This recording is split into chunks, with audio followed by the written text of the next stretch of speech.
This is 집스커버리. 안녕하세요. 20대 운용인사 집스커버리 잭도입니다. 최근 들어서 제가 너무 동영상을 중구난방으로 올리지 않았나 싶은데요. 야심차게 기획한 콘텐츠가 있습니다. 바로 여러분들의 자취 이야기를 통해서 이야기를 풀어나가고 그 안에서 여러분들이 이렇게 집을 구했다면 좀 더 합리적으로 잘 구할 수 있지 않을까, 피드백하는 시간도 가지면 좋지 않을까 해서 여러분들과 소통하는 코너를 하나 만들었습니다. 이 소통하는 공간에 참여하고 싶다면 제가 링크 띄워드릴 거예요. 지금 이 보이는 메일로 여러분들의 자취 스토리, 그리고 여러분들이 정말 세상에서 살다 보면은 이 일 저 일 다 겪잖아요. 근데 그 중에서 나는 남들보다 정말 상상할 수 없는 자취생활을, 험난한 자취생활, 쉽게 경험 못하는 일들을 겪었다는 분들은 제 이메일로 부담 없이 누구든지 참여해 주시기 바랍니다. 추첨을 통해서 가장 기구한 사연을 가진 세 분께 문화상품권 증정해 드리도록 하겠습니다. 요즘에 처리할 것도 많고 정말 예상치 못한 일들도 많이 생겨서 영상을 많이 못 올렸는데요. 처리를 하면서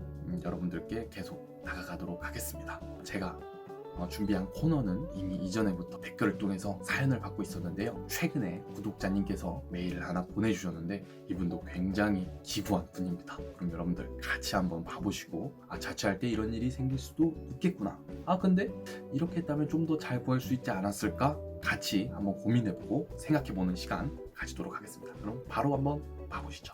네, 그럼 같이 한번 사연을 읽어보도록 하겠습니다. 제목은 기상천외 최악이었던 자취 경험 보내요. 근데 이분이 잘 보내주셨는데 지금 보니까 이거를 읽다가 눈이 부서질 것 같아요. 다음 보내시는 분은 제가 좀 읽기 편하게 보내주시기 바라고요.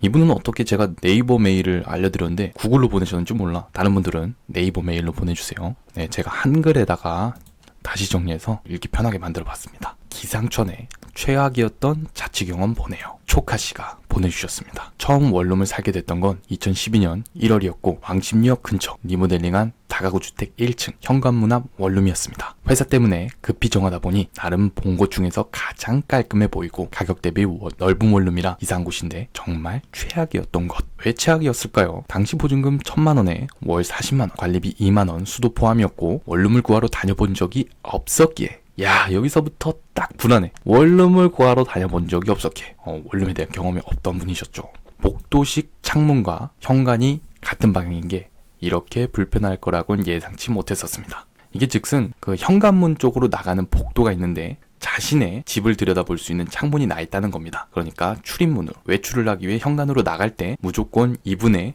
방 안쪽을 쳐다보게 되는 구조죠. 바닥은 움푹 들어간 곳에 대충 장판을 깔아 가렸던 곳이 있었는데 하필 화장실 가는 방향이라 밟을 때마다 움푹 들어가 놀랐지만 이건 나중에 어찌어찌 적응했습니다. 그 이후엔 초반부터 보수가 덜 끝났다며 화장실 어느 부분을 망치로 두드려 부수면서 투덜거리는 시공자에 두려워서 여자 혼자 있는 전 덜덜 떨어야 했고요. 상태 점검까지 한다고 3번 정도 왔습니다. 보통 집 들어가기 전에 보수가 다 끝나는 거 아닌가요? 집에 입주한 뒤에도 보수가 다시 시행하는 경우도 있어요. 집에 문제가 언제 발생할 줄 모르기 때문이죠. 네, 그 일로 마무리되는 줄 알았는데 문제는 따뜻해질 때부터가 본격적인 시작이었어요.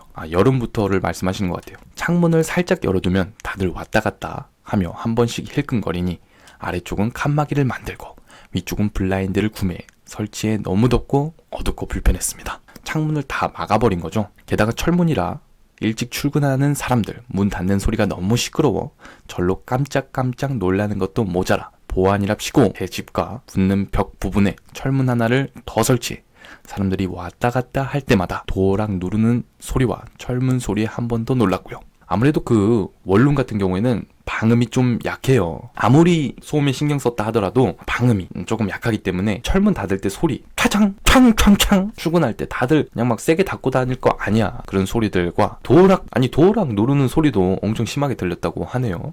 그리고 살면서 듣도 보도 못한 벌레들도 다 본 곳이었네요. 아이고, 도저히 못 견뎌서 계약 기간이 2년인데 손해를 보고서라도 1년 만에 이사했어요. 맞아요. 보통 이제 임대차 보호법상 계약 기간은 2년이 맞습니다. 하지만 요즘 추세는 지역에 따라서 1년으로 계약하는 것도 굉장히 많으니까 여러분들 참고하시고요. 돈벌레, 쥐며느리, 지네, 바퀴벌레, 개미, 왜 정말 이상하게 생긴 벌레 다봄, 쥐가 벽을 긁는 듯한 소리도 자주 들렸습니다. 똥 푸는 날엔 냄새가 죽음이고 하필 제 원룸 바로 옆 바깥이었음. 외부에 화장실이, 공용 화장실이 외부에 있었나봐요.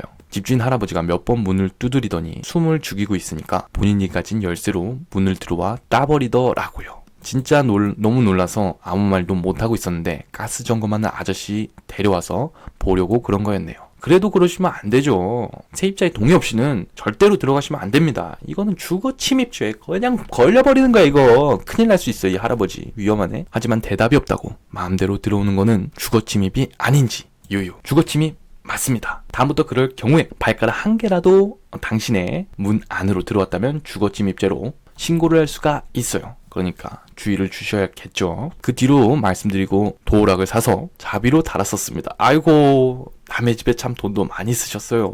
습기 때문에 곰팡이 생긴다고 환기하라며 겨울에 창문이 닫혀 있으면 문을 두드려서, 그쵸, 문이 현관문 쪽에 나 있으니까 지나가다가 두드려서 저를 부르시고 계속 창문 열어두라고 언성을 높이시는데 이렇게 한 거죠. 어이 학생 문 열어. 환기 안 하면 곰팡이 생겨. 환기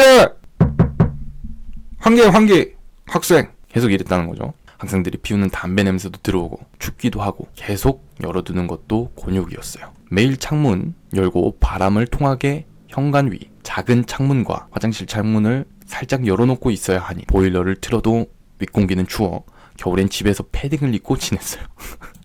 아니 왜 창문을 그렇게 열어놓으라고 그래. 겨울인데. 겨울에 창문 계속 열어놓으면 얼마나 춥겠어요. 수시로 드나드는 주인 아저씨께 검사받는 기분이라 항상 긴장 속에 살았고요. 이거 뭐 철장이야 뭐야. 게다가 창문과 현관문 방향이 든 복도시계 불편했고 옆집 학생네 집에 다니는 그 예고 남학생들이 모이는 아지트였습니다. 옆집 같은 경우에는 예고를 다니는 남학생들이 모이는 아지트였대요. 밖에서 공 차고 담배 피고 새벽에도 시끄럽게 떠들어 곤욕이었죠. 다른 사람들은 다들 참았는지 말들이 없길래 저도 무서웠지만 용기 내서 주의를 줬습니다. 아 저기요 미안한데 너무 시끄러워요. 담배도 그만 피시고 공도 좀 멀리 가서 차세요. 그랬더니 학생들이 죄송합니다 하더니 또 복도 쪽에서 공 차고 담배 피우고 시끄럽게 떠들길래 포기. 윗집 여자는 담배를 피울 때 꼭 침을 뱉는데 나갈 때도 침과 가래 피해 다니는 것도 곤욕이었지만 침이 바닥에 닿는 소리가 너무 시끄러워서 담배 좀 나가서 피우라고 외쳤습니다. 침이 바닥에 닿는 소리가 시끄러웠다고 하네요. 그렇게 시끄러울 수 있나? 네, 그래서 너무 시끄러워서 담배 좀 나가서 피우라고 외쳤다고 합니다. 제 집 맞은편에는 올해는 모텔이 있었는데 이따금씩 좀 그런 소리가 들려서 귀 막고 잔 적이 있고요.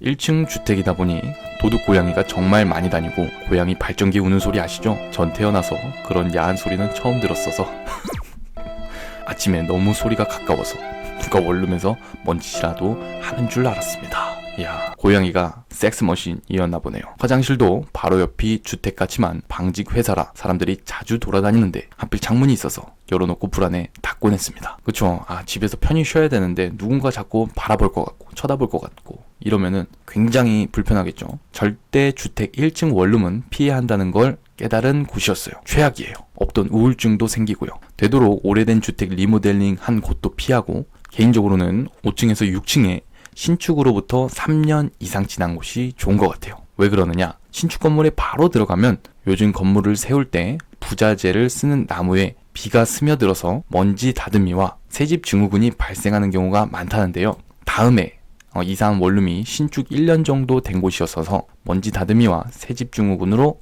좀 고통받았어요. 이 부분은 사실 그 사람에 따라서 다른데 새집 증후군으로 인해서 좀 피부에 대한 트러블이 발생하는 분들이 몇 계시더라고요. 이 사람마다 체질이 다른데 여러분들은 어떠신가요? 그래도 전 집에 비하면 양호한 편이었어서 5년이나 살다 왔습니다. 이야, 꽤 오래 사셨네. 다소 얘기가 두서없지만 원룸을 구하는 많은 분들이 부디 저 같은 경험은 최대한 피하셨으면서 적어봤습니다. 이분 같은 경우는 제일 좀 안타까운 게 주인 아저씨 어떤 할아버지인지 모르겠지만 절대로 그렇게 세입자의 방에 마음대로 들어가시면 안 되거든요. 근데 사실상 좀 저렴한 원룸 같은 경우에는 이 주인분들의 문화의식이 좀 부족한 분들도 있어요. 특히 연세 많으신 분들, 그런 분들은 그냥 문 따고 들어가는 경우가 부지기수입니다. 근데 그러다가 잘못 이제 주거침입죄에 걸리면 큰일 나죠. 발 한 자국, 발가락 하나라도, 신체 일부라도 문을 조금이라도 통과해서 내 주거의 평온을 해치면 주거침입죄로 신고할 수가 있어요. 저도 방보로 다니면서 이런 사건 사고가 몇 번 발생한 적이 있어서 굉장히 주의를 하는 부분이에요. 여러분들도 주인 아저씨가 들어올 때 참지 마시고 이런 부분들은 충분히 경고하셔도 되는 부분입니다. 심할 경우에는 법적으로도 조치가 충분히 가능한 부분이니까 여러분들의 권리를 주장하시고요. 그리고 두 번째입니다. 이분의 경험을 통해서 보니까 그 현관문 쪽으로 나가는 복도에 창문이 나 있고 1층이면은 아무래도 여성분들 같은 경우에는 추천을 안 해드리고 싶은 것이 사실이에요. 왜냐면 여자분들 같은 경우는 사생활 보호에 굉장히 민감하고 아무래도 뭐 샤워하거나 방에서 편안히 좀 보내야 되는데 1층에 이런 구조에 살다 보면은 좀 사생활이 노출돼. 그리고 주변을 그러니까 신경이 쓰인다는 게 편안하게 쉬어야 되는데 에너지가 소모되잖아요. 이 같은 구조, 그리고 1층은 좀 권장을 해드리는 편은 아니에요. 근데 1층도 1층 나름이어서 바깥으로 안으로 들어올 수 없게끔 보호장치가 잘 돼 있으면 사실 상관없는 것도 있습니다. 1층 중에도 1층 나름이 있는데 이분은 좀 불편한 곳으로, 사생활이 좀 노출이 많이 되는 곳으로 들어가셨던 것 같아요. 그리고 북향으로 들어가셨다니까 복도의 창문까지 북향이면은 엄청 불편한 곳에 사셨던 것 같습니다. 세 번째, 이 층간소음이라든지 옆에 소음으로 인해서 스트레스도 많이 받으셨던 것 같은데, 사실 이 층간소음 같은 경우는 저도 조언해드릴 수가 없습니다. 저도 직접 한 몇 개월간 겪어봤는데 경찰한테 신고해도 경찰은 아무런 그냥 도움이 이분들이 도와줄 수 있는 권리도 없고 주거침입에 굉장히 민감한 부분이라 해결할 수 있는 부분도 없습니다. 이사를 가시거나 주인 아저씨한테 얘기해서 그분을 내보내거나 하는 수밖에 없습니다. 그리고 네 번째, 모텔과 고양이들로부터 들었던 신음소리, 그 부분은 정말 안타깝습니다. 외로우셨을 수도 있었을 것 같은데 좋은 남자친구 만나셔서 좋은 사람 해나가길 바랍니다. 최종적으로 이분이 하는 말은 자신의 경험으로 인해서 층수는 5층에서 6층 정도, 그리고 신축 같은 경우는 세집 증후군이 일어날 수도 있으니까 신축으로부터 건물을 지은 지 3년 정도 된 건물에 입주하는 것을 추천하는 거죠. 사실 이 부분은 지당한 현명한 말입니다. 사실 2층 이상만 해도 삶의 퀄리티가 굉장히 높아져요. 반지층에 살다가 1층, 1층에 살다가 2층으로 올라가신 분들은 이 말이 무슨 말인지 알 거예요. 여러분들도 좀 여건이 충분히 된다면 너무 그 월세 돈을 아끼려고 하는 것보다는 자신의 주거 환경을 위해서 한 5만원 그리고 3만원 정도 투자하는 것도 좋은 방법입니다. 하지만 현실은 우리가 자취를 이 넉넉지 않은 주머니 상태에서 하다 보니까 좀 너무 저렴한 상태의 방을 고르기 부지일수죠. 그러다 보면 집주인의 성향이라든지 주변 환경, 소음, 채광, 보온성 이런 것들을 신경 쓰지 않고 집을 고르게 되는 현상들이 일어나기 부지일수인데요. 그러다 보면은 삶의 만족도가 떨어질 수 있습니다. 제 영상을 보시고 좀 꼼꼼하게 체크하셔서 집을 구하시기 바랍니다. 여러분들, 집스커버리는 여러분들의 기구한 자취 생활을 찾고 있습니다. 기상천외한 사연, 그리고 시청자들한테 들려주고 싶은 자신의 이야기 가지고 있으신 분들은 언제든지 제가 다시 링크 띄워드릴 이 주소로 보내주세요. 그리고 너무 띄어쓰기 안 해서 보내지 마. 나 읽는 거 힘드니까. 여러분들에게 도움이 되셨다면 좋아요와 구독, 그리고 알림 설정 부탁드립니다.